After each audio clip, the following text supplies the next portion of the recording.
Tonight on Firebase, can one person, man or woman, regardless of their age, can one person make a difference? What is the value of a person being willing to stand up? Well, friends, tonight's show is brought to you by Firebase Coffee, and we want you to make sure that you check out the website. We all like to think, but sometimes we, in our thought processes, we think that we want to make a difference, but sometimes the difference that we say that we want to make appears at first look to be too daunting, too difficult, or just impossible. Friends, oftentimes I've heard a lot of people complain about all of the things that are going on in the nation or in their community.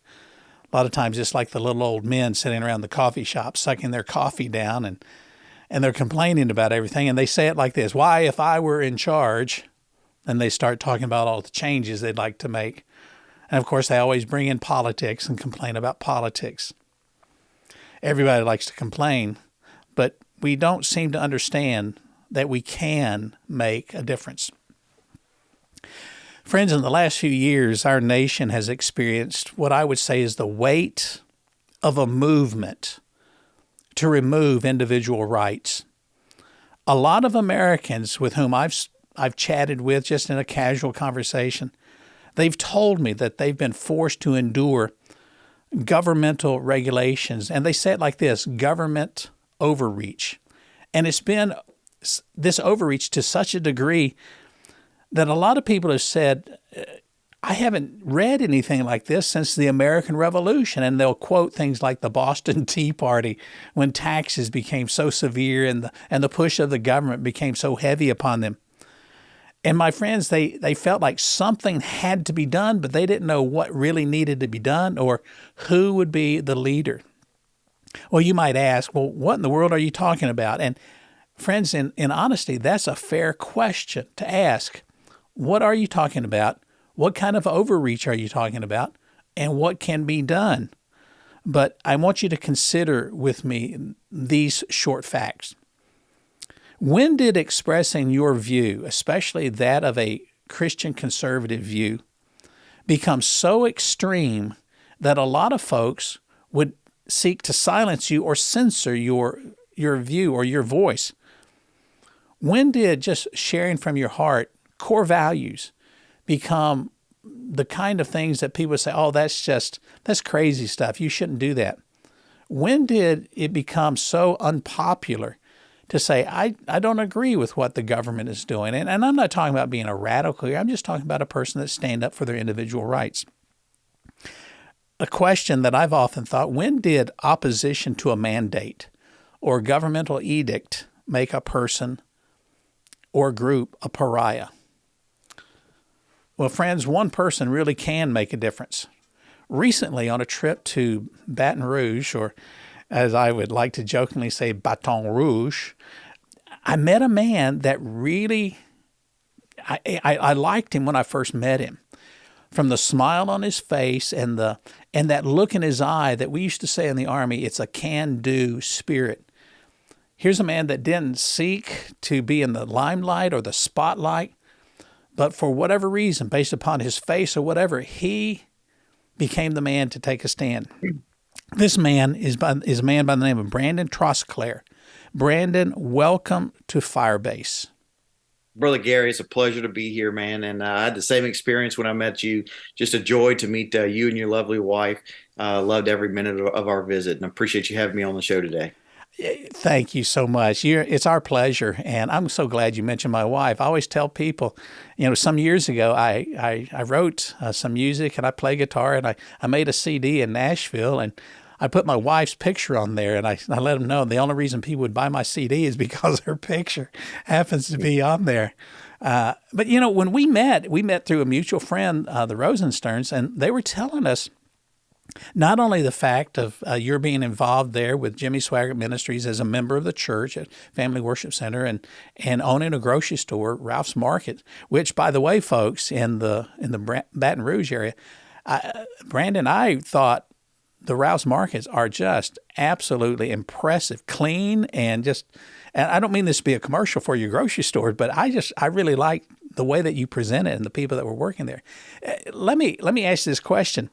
What prompted you? And I'm being a little vague for our audience on purpose. They call that in TV terminology a hook. What was there that caused you to become a man to make a difference? Mr. Gary, Brother Gary, yeah, I feel like the Lord has always had a call on my life to be a public servant. I never knew what area that would be or what the calling would be. Certainly don't have political aspirations, although I just want to be a willing vessel. And when the mandate was announced that it was coming down, I took such offense to it that the government was getting in between me and our team members. We have a little over 500 employees. That the government was going to get in between my relationship with the team member, and then therefore decide whether or not I could actually keep them employed at my business by getting involved in their medical decisions. Now, I when you thought that say they were- when you say mandate, I'm going to clarify for our audience exactly what you mean by that. Yeah, so single-handedly, the executive branch decided that every employer that had employed more than 100 folks, that their team members had to be vaccinated or be fired. And the other option was tested 2 to 3 times a week at the employer's expense. Well, when you have 500 employees, that is extremely costly. And then again, the second part was mandated they had to be vaccinated. There was a lot of people that I employ, for whatever reason, again, it's not my business, was scared to take this vaccine, and rightfully so. We're starting to see, we're a year after the fact now, starting to see a lot of repercussions from people that are taking the vaccine. But again, the federal government was getting in between me and my team members and saying, hey, be vaxxed or you're fired. And I took such offense to that overreach. It was the right thing to do to stand up. Now, you're talking about being forced to receive a vaccine because of COVID-19. Is that correct? That is correct. Yes, sir. I heard people talking about this, about COVID-19, and I started thinking, this is just a curious thought. I wonder if there were 18 trials before that one, before they came up with something so deadly. How did this executive order, and as you say, this overreach, did it feel like a slap in the face? Did they feel like they were wanting to force you out of business? Or what was your immediate thought about all of this, Brandon? My immediate thought was this is another example of government, whether it's local, state, or federal, in this case the federal government, that just don't care about the people and out of touch with the people. I've been asked many times, what do I want to say to a congressman? What do I want to say to the president of the United States? Hey, get out here and talk to the people. To get out the bubble of Washington, D.C. and talk to the people. And I'm a customer service guy, Mr. Gary, and I hope you experienced that when you were over at Ralph's Market, is great customer service. But the government has no quality of customer service for we, the people. And that was my thing. This is just one more example of poor customer service and out-of-touch politicians ruling our lives day to day from Washington, D.C.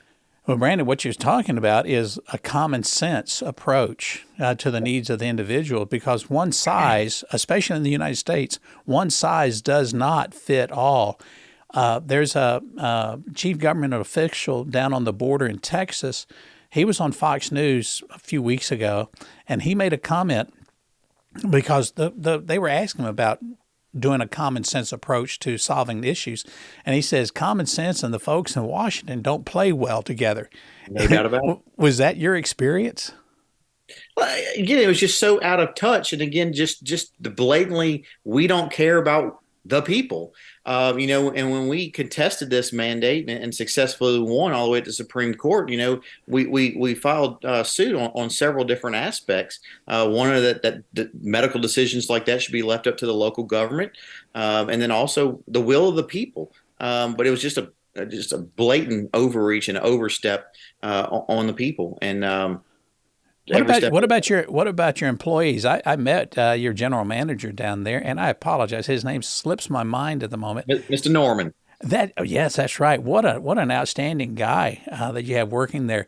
What was the response of your employees about? Oh no, the government is just wanting to dictate everything to us. When did we start living in a communist society? Yeah, so initially when the mandate was announced, and then of course we were the first to file suit in the United States on that, and of course the first with a judgment. We didn't go and announce it. We didn't go and announce it to all of our employees and this that. We were going to let the justice system do its course. So we didn't have these meetings when, hey, you're vaxxed or you're fired or anything like that. But immediately when the lawsuit was filed, and then we started getting all this, I say unwanted, but we didn't expect to get any attention at all. But when all this attention started coming, I started getting a lot of thank yous from my employees. A lot of people crying, hugging. You come into work and say, "Boss, I've always respected you, and I appreciate you, but I love you for standing up for the small people, and I appreciate you standing up for my rights."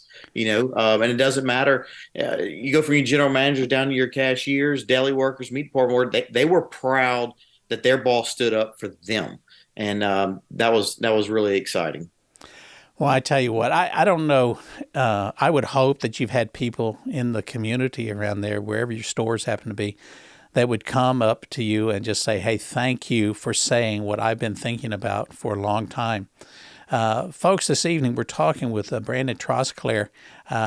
What a powerful story he has. He saw that the government was overreaching what they could legally and legitimately do, and he took a stand.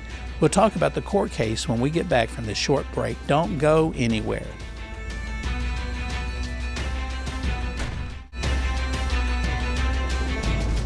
Welcome back to Firebase. I have the delight this evening talking with Brandon Trosclair from Baton Rouge, Louisiana, owner of a chain of stores called Ralph's Markets. He hasn't asked me to give him a commercial, but if you're in that area, make sure you stop by and shop and look for him or look for his general manager, Mr. Norman. And you will be impressed with the customer service, with the cleanliness of the place, with the quality of the food.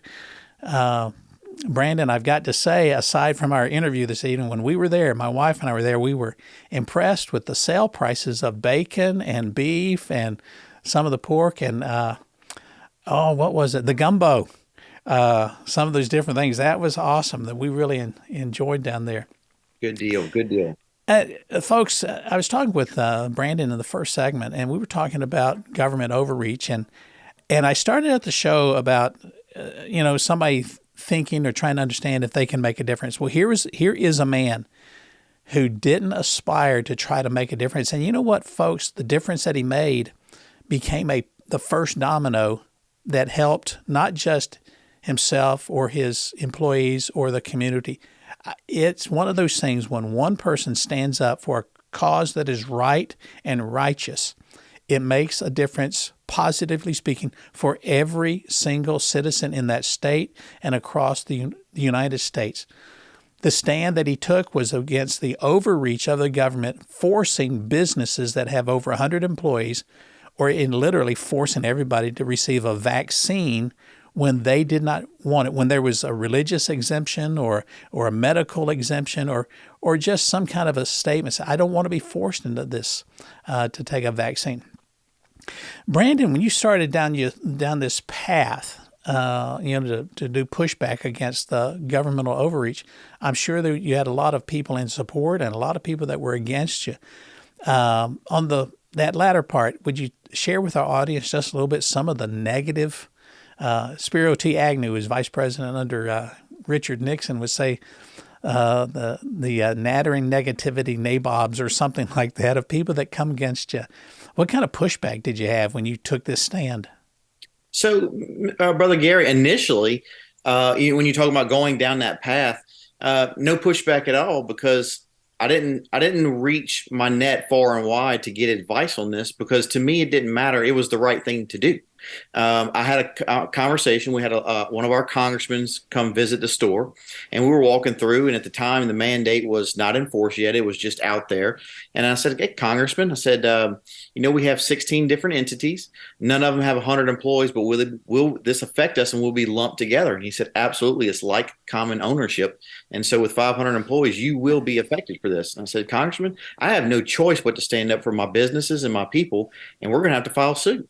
And so he's like, man, brothers, stand up and do what you got to do. And so again, I didn't go out there and asking a lot of folks. I didn't expect any notoriety or attention. I honestly, Brother Gary, I thought we would be one of thousands and tens of thousands of people standing up to fight this thing.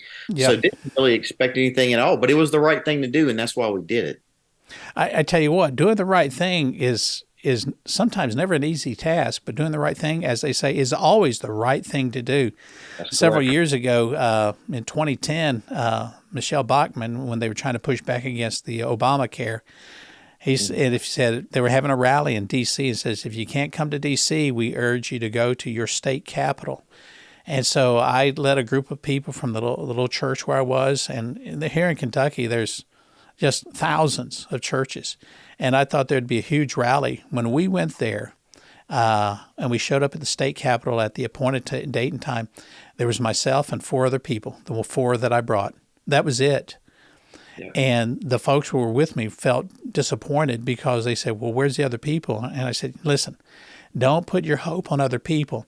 Did God want us here? Did God want us to do this? And they said, absolutely. Sounds like that's very similar. You just felt this was the right thing to do. What was the steps that you took, and even all the way to the Supreme Court, to push back on all of this? Yeah, so before I get into the steps, I want to tell you a part of your story. But we filed suit again, thought we'd be one of thousands, and we ultimately was one of 32, and 26 of the 32 were Republican attorney generals, and definitely thankful for those. But they just didn't have a lot of people to stand up and fight this. And in fact, my attorney general told me, I had lunch with him after this case ended and all, is that the medical aspect of the vaccine mandate, which failed at the Supreme Court because they didn't have a defendant. They didn't have a person to relate to. And so people do need to stand up. But we filed suit. We 2 days later, we were the first to file suit in the country, went in the Sixth Circuit, and we immediately got a stay the very, very next day. I was shocked. I took my kids on a youth hunt.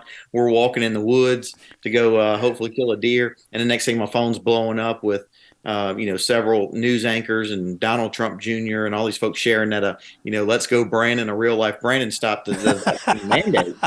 And so, it was crazy from there. We immediately drove home and started all the TV and the radio interviews. But at that point in time, I did get some pushback. There was a boycott called of my grocery stores, and which did not hurt us. It wasn't so much pushback. It was the lack of support. Now, Brother Gary, I got calls. That's a huge issue. Huge issue. You're right. Huge issue. So I got zero, really, no feedback, no calls, no text of support from people in my industry, in the grocery business, other business owners. And I met up with a CEO of a large wholesaler, and I said, man, I haven't heard from any of y'all. I've heard from random people that I don't know in every state of the country, other countries around the world, but I haven't heard from my friends in my own industry. And he said, man, we waiting to see if you crash and burn and lose your business or not. Wow. And I said, you got to stand up for what is right and on your principles, and not just wait to see what the guy that is standing up, gets chopped up. So that was disappointing. Was the people in the industry and business, the lack of support there. They might have supported me, but they sat on the sidelines, and that was a little disappointing. There was a church that I had pastored some years ago when this started, and now we're in the full-time coffee business and in the full-time TV business. But we put a big banner as large as we could have made on the side of the building that says, "No fear here." And that was our way. And we never closed the church down. And I didn't test the waters to see if anybody would do that. All I knew is that everybody seemed to be bending their knee to Caesar. And my knee bends only to Jesus. That's correct. And so I had somebody passing by, and you'll get the telephone calls from people. And the phone rang one day, and I answered it, and I'm thinking and they asked, "Is this the pastor?" And I said, "Yes, ma'am, it is." I'm thinking, "Oh, I'm about to get it." Right. You've had those calls? You're right. All the time. And they said, "I saw the sign and outside, no fear here. And I want you to know that thousands of people see that every day. And we want you to know it encourages us. It gives us hope." Is that what you found, Brandon, that people after the fact, they got encouragement and hope from the stand that you took against Goliath? I did. I mentioned peers in my own industry after we won and saved.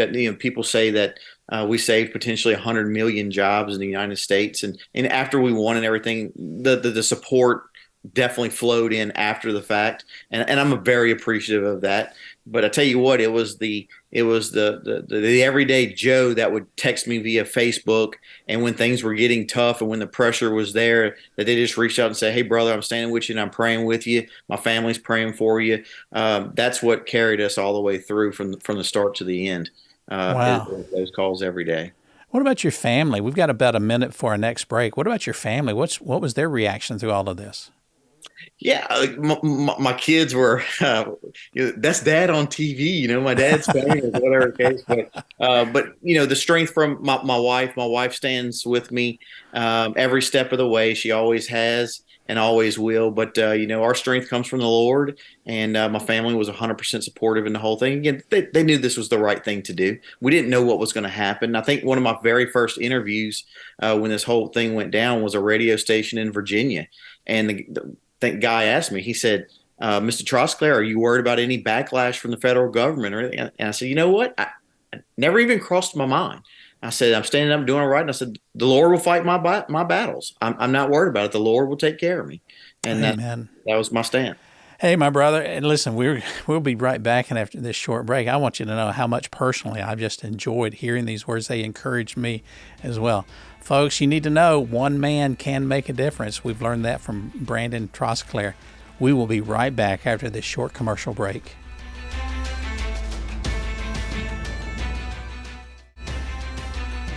Welcome back. This evening we've been talking with a man who took a David and Goliath approach to take a stand against the federal government, against the executive branch, and went all the way to the Supreme Court. And the things that I love to say, and I'm talking with him, he won.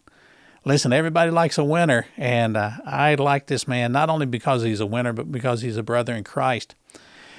Brandon, you've made some, what I think are some powerful statements in each segment this evening. You've talked about you view yourself as a public servant. You've always seen yourself as having that sort of a call from God to do something. What you talked about was really common sense approach to government. And when I hear about public sense and a public servant and common sense, what I see is that you thought about your employees. And as a direct result, you protected the rights not only of the 500 or so employees that you have, but for millions of people across the United States against a vaccine mandate, which really was a governmental egregious mandate. And among all this, you talked about people that would call you that you didn't know supporting you, but you were shocked by the lack of support from friends, from people in the same industry, and sadly, maybe even from some people in church as well. But let me ask you a question. Here's a question I wrote down as you were talking, and I wrote this on the break. Why do you think people were so silent during this time when it just an attaboy would have been that little extra wind in your sails? Yeah, I think they're seeing the actions of the current administration. It's on the verge of communism. It's a Gestapo type of regime, and they're scared. There's a lot of businesses out there that are just hanging on by a thread. Small businesses, medium-sized businesses, and they can't afford, and neither can I, afford to have the government come and take retribution against them personally or their business, and they're just scared of the federal government. And it shouldn't be like that, Brother Gary. It should not be that. Our government was designed to be for the people, by the people, and not being continually threatened by the federal government. Well, Brandon, that's a great statement. It's far deeper than perhaps you realize, because sometimes people fail to remember we are the government. That's correct. And these people that are in office, they're not above us. They like to think that way. And the Gestapo approach, I've seen that in a lot of local health departments, lauding that over people. They come by. Did you guys have any kind of a push like that from the health department, trying to get you to close up? No, sir, not at all. Once we got into this in the federal courts, nobody local or state messed with us really at all. I guess everybody was waiting to see how this thing played out. And like you mentioned, we filed suit, and we immediately got an injunction at the Sixth Circuit. It went to a lottery, went to the Fifth Circuit, and when it got pushed to the Supreme Court, and we were confident the whole way, and ultimately were successful and won. Well, was the rationale over the pushback and the victory of the vaccine mandate, was that because it was just deemed too dangerous, or you can't impose or infringe upon people's freedoms, or what was some of the details there? And we only have about 90 seconds left. Yeah, so the biggest thing was that it was against the rights of the people for the executive branch to decide to send out a mandate. That was something that needed to go through Congress. Another thing was I think it was the 10th Amendment, that the power on medical decisions like that, same thing with education, should be done at the state level. And that was Yes. our thing, and then OSHA was out of their bounds. When you walk on a job site, you can you can put a hard hat on, and when you leave, you can take the hard hat off. Well, you can't take a vaccine out of your body once it's put in. And so OSHA was out of their realm to come down with that mandate as well. Yeah, and I think in the past couple of years, people have seen the deadly consequences of the vaccine, and from infertility to increased heart disease to cancers to, and as a side note, closing down everything, which I never would have thought would have happened, children are at a deficit on their education right now. Have you guys seen that in Louisiana as well, or you have a little bit more personal freedom down there? No, we're getting a lot of push we have a very liberal governor here in Louisiana, but thankfully we have a very conservative legislature. And but yeah, they're wanting to push that on kids. They're now having vaccines that are approved for as young as the 3 to 5 year olds, and they're trying to make that part of the state. My brother, I'm going to have to cut you off. I apologize. Thanks for being here with us. All our best to you in the very near future. Thank you.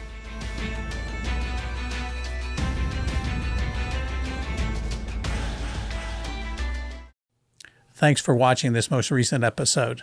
Click below the like button. Provide any comments that you like. Also, we will get back to you as soon as we can after you write to us at P.O. Box 39, Perry Park, Kentucky, 40363. Also, let us know if you like really good coffee, and we'll send that out to you as soon as we possibly can. What's the name of the coffee? Firebase.